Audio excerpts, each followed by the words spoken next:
네, 안녕하세요. 오늘 저희와 함께 시장의 흐름을 좀 더 깊이 들여다보는 시간 갖겠습니다. 보내주신 분석 자료, 이번 주 플러스 다음 주 통합 경제 키워드와 투자인사이트.txt를 바탕으로 할 건데요. 2025년 5월 말 지금 주목해야 할 핵심 투자 섹터들, 이걸 좀 살펴보려고 합니다. 개별 종목보다는요, 더 큰 그림, 그러니까 섹터의 움직임, 그 동력에 초점을 맞출게요. 네, 안녕하세요.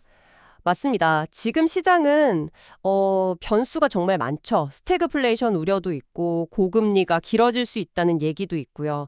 AI 혁명, 보호무역주의 강화 이런 개별 이슈만으로는 사실 전체 흐름을 읽기가 좀 어렵습니다. 네, 그렇죠. 너무 복잡해요. 그래서 오늘은 시장을 움직이는 핵심 동력, 그러니까 그 트리거부터 시작을 해서요. 그게 어떤 연쇄 반응을 일으킬지, 또 잠재적인 기회나 리스크는 뭔지, 그리고 투자 포인트까지 한 5개 주요 섹터 중심으로 좀 명확하게 정리해드리겠습니다. 좋습니다. 그럼 가장 뜨거운 분야부터 시작해 볼까요? AI랑 반도체 섹터요. 곧 있을 엔비디아 실적 발표. 5월 29일이죠. 이게 아주 중요해 보이는데요. 이게 왜 시장 전체에 중요한 신호탄 같은 게 될 수 있을까요? 네, 엔비디아 실적은요. 지금 AI 열풍이 진짜 기업들의 성과로 이어지는지 그걸 확인하는 시금석이죠. 아주 중요합니다. 아, 실질적인 성과를 보여주는 지표군요. 그렇죠. 만약 실적이 기대를 확 넘어서면 AI 인프라 수요에 대한 확신이 커지면서요. GPU는 물론이고 관련 반도체 생태계 전반으로 자금이 몰릴 수 있습니다. 그럼 GPU뿐만 아니라 다른 쪽으로도요? 네, 메모리, 장비 다 포함해서요. 전망을 보면 단기적으로는 실적 발표 후에 변동성은 좀 있겠죠. 하지만 길게 보면 AI 연산력을 확보하려는 경쟁 때문에 반도체 수요는 구조적으로 증가할 겁니다. 아, 구조적인 증가. 네. 그래서 투자 포인트는 단기 조정이 오면 오히려 매수 기회로 볼 수 있다는 점. 그리고 이 AI 붐은 단순 테마가 아니라 데이터 경제라는 더 큰 구조적 변화라는 걸 기억해야 합니다. 관련 ETF로는 SMH나 SOXX, 기술주 중심의 QQQ 같은 것들이 있겠네요. 그렇군요. AI가 정말 중요하긴 한데 말씀하신 것처럼 이게 또 다른 산업과 연결되는 부분도 봐야겠죠? 다음으로 리쇼어링, 그러니까 기업들이 생산 기지를 다시 자국으로 옮기는 흐름하고요. 인프라 섹터를 보죠. 트럼프 전 대통령의 그 미국 제조업 부흥 공약이나 6월 초 인프라 예산안 심의, 이런 게 중요한 계기가 될 수 있겠네요. 맞습니다. 특히 이제 미국 대선을 앞두고 이런 정치적인 테마가 좀 부각되면요.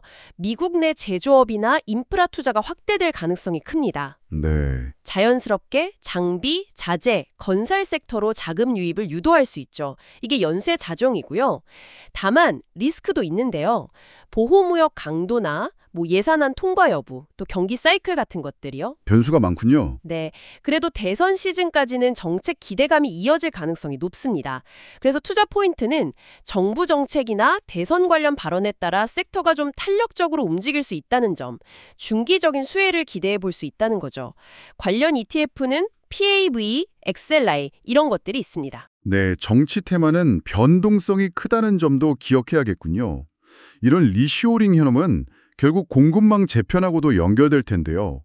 세 번째로 물류, 자동화 섹터로 짚어주시죠. 미중 무역 분쟁 가능성, 이런 것도 트리거가 될 수 있겠네요. 그렇습니다. 그 공급망 불안정성이 커지면요. 기업들은 미국 내 생산이나 물류 시스템을 다시 짜려고 할 겁니다. 아, 안정성을 찾아서요? 네. 그럼 자연스럽게 자동화 설비나 데이터 기반 물류 솔루션 수요가 늘 수밖에 없죠.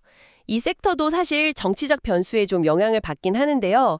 그래도 방산기업이라든지 정부 계약 기반 기업들은 상대적으로 좀 안정적일 수 있습니다. 그렇군요. 투자 포인트는 AI 기반 물류 자동화 솔루션이 확산된다는 점, 그리고 중장기적으로 공급망이 미국으로 돌아오는 흐름과 연관되어 있다는 점입니다. 관련 ETF로는 ARKK나 XST, 로보 같은 것들을 볼 수 있겠네요. 네.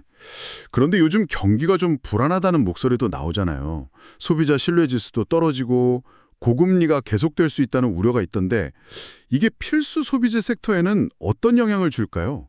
이게 또 다른 트리거가 될 수 있을까요? 맞아요. 경기도나 우려가 커지면 사람들이 아무래도 고가 소비는 좀 줄이고요.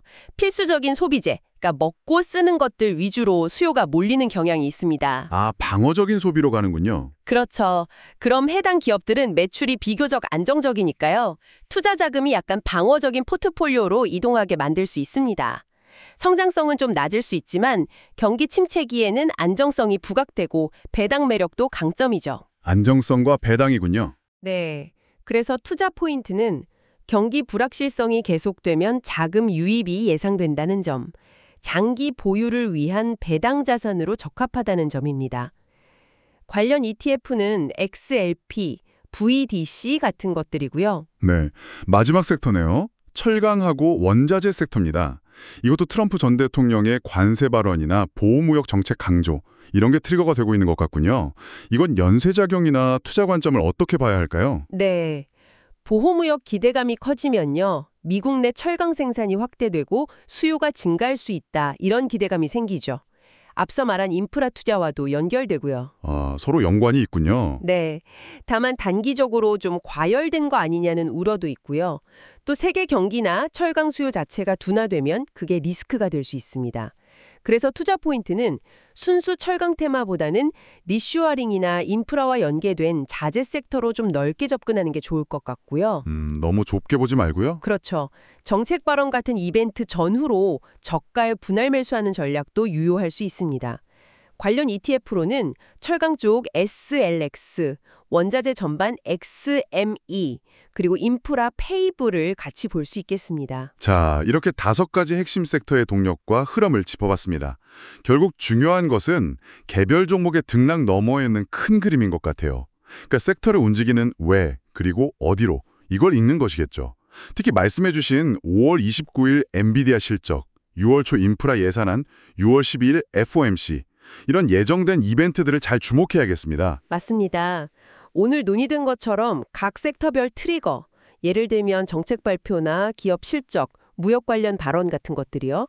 이런 것들이 언제 또 어떻게 나타나는지 계속 추적하는 게 중요합니다. 네, 지속적인 관심이 필요하겠네요. 네. 이런 거시적인 흐름하고 섹터별 동력이 어떻게 상호작용하면서 여러분의 투자 관점에 영향을 미칠지 이걸 계속 고민해 보시면 좋겠습니다. 어쩌면 지금 가장 중요한 질문은 이 기술 혁신의 파도와 지정학적 경랑 속에서 어떤 균형점을 찾아야 할까? 뭐 이런 게 아닐까 싶네요.